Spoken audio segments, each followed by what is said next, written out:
pakai yang sama gitu. Ini tadi kita kembali ke bagian shift karyawan.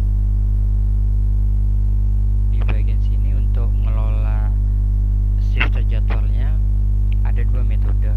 Metode pertama lewat kalender shift karyawannya. Nah, di sini sudah berdasarkan per bulan.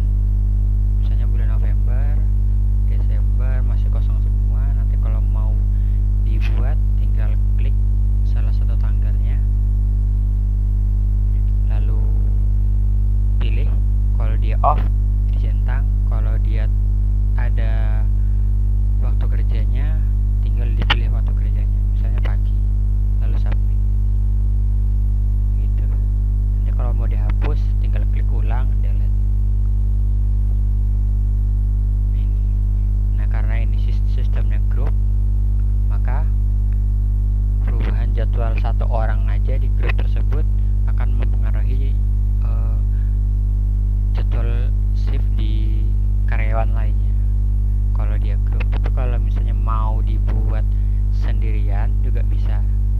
Misalnya kita bikin shift baru, shift karyawan baru, misalnya untuk ini pilih karyawan demo. Nggak ada, misalnya yang sudah ada aja. Abdul Kadir, kita bikin shift karena shiftnya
menyesuaikan dengan jadwal kerja